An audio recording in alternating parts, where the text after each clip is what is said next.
I used to work night shifts at a 24-hour warehouse just outside the city. Nothing glamorous, just unloading late deliveries, scanning pallets, and trying not to fall asleep at 3 a.m. when everything goes dead silent.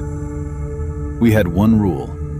No one was allowed in the loading bays after midnight unless they checked in at the front gate. Around my third month there, I was working alone in the sorting area when I heard the intercom crackle. "Hey, can someone come check Bay 3? There's a delivery issue." The voice sounded normal, calm, male. I checked the schedule.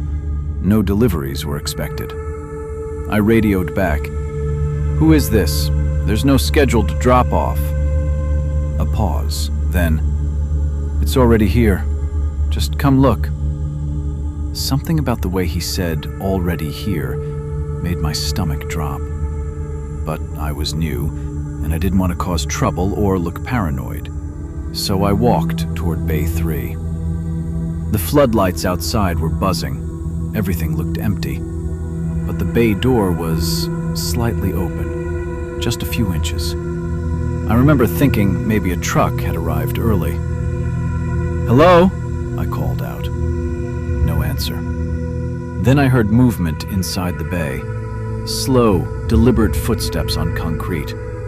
I stepped closer and pulled the door chain to lift it a bit. That's when I saw him. A man standing about 10 feet inside the bay. But he wasn't wearing a uniform, no clipboard, no truck, no pallet jack. Just a dark hoodie, face half hidden. And he was staring directly at me. I said, "You can't be back here. This area is closed." He tilted his head like he didn't understand. Then he said something I'll never forget. "I've been waiting for someone to notice me." I immediately stepped back and radioed security. "We've got a trespasser in Bay 3. The man didn't move. He just stood there, smiling now. But here's the part that still messes with me. Security came within 2 minutes. 2 guards. We went back to Bay 3 together. It was empty. No footprints in the dust, no open door, nothing. We checked cameras. The footage showed me walking to Bay 3, standing there for a few seconds, then turning around and walking away. No man, no voice, nothing. The next day, I quit. But the strangest part? About a week later, a coworker told me they reviewed older footage from months before I started. And apparently, I wasn't the first person who heard someone in Bay 3. Every few weeks, someone on night shift reports the same thing. A voice asking them to come closer. Like it's trying different people, waiting for someone to finally step in far enough.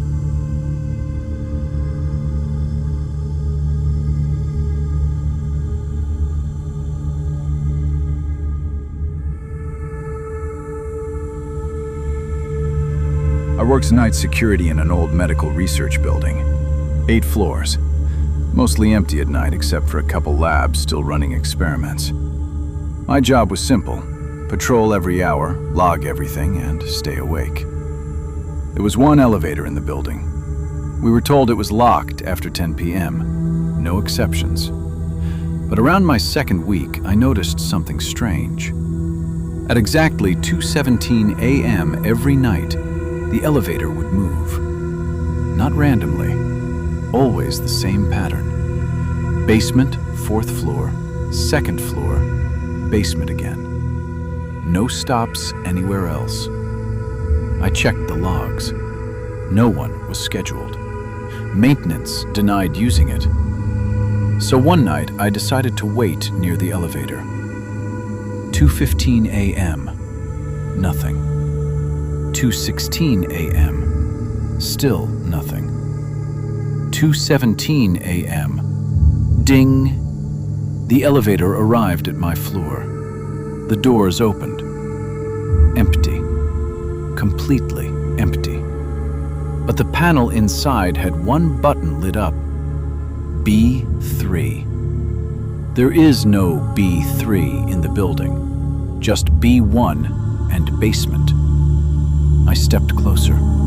The air inside smelled like disinfectant and something else, like wet metal. Then I heard a voice from inside the shaft, soft, almost polite. "Are you working tonight?" I stepped back immediately. "Who's there?" I said. Silence. Then the elevator doors closed on their own, and it started moving again. But this time, I ran to the security monitors. I pulled up the camera feed for the elevator. What I saw made my stomach drop. Inside the elevator, I was standing there, on camera, but I was still standing in the hallway watching it. Two versions of me, one in the hall, one inside, both looking at each other through the doors. The doors opened again on the 4th floor. The me inside slowly looked up at the camera and smiled. Then the feed cut out.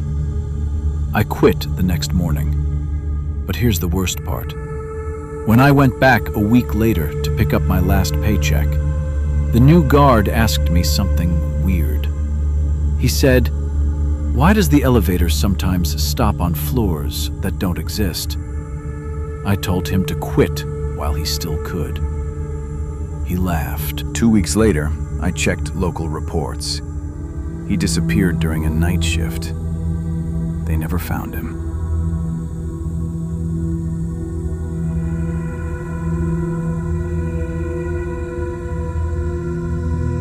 I worked overnight at a 24-hour gas station on a highway stretch that's basically empty after midnight.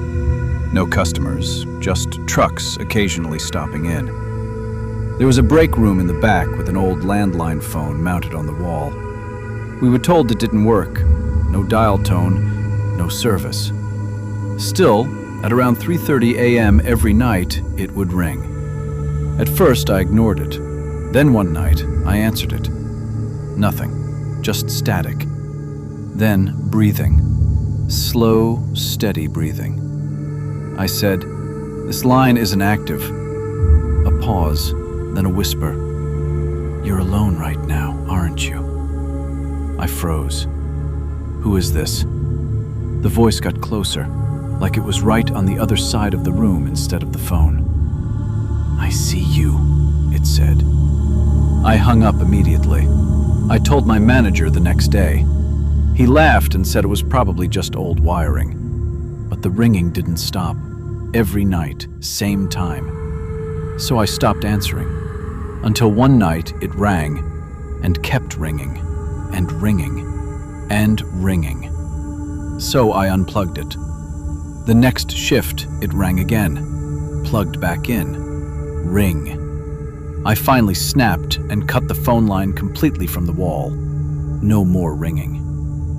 I thought it was over until I noticed something worse. The security mirror behind the counter started reflecting the break room phone, even though it wasn't there anymore. And in the reflection, it was ringing again. One night I was closing alone, 3:33 a.m. Power flickered, and I heard the phone ring again, but this time, it wasn't in the back room. It was coming from behind the counter, from inside the store, from everywhere at once. Then the intercom clicked on by itself, and I heard the voice one last time. "You shouldn't have hung up on me." The lights went out. When power came back, I was sitting on the floor behind the counter. I don't remember falling.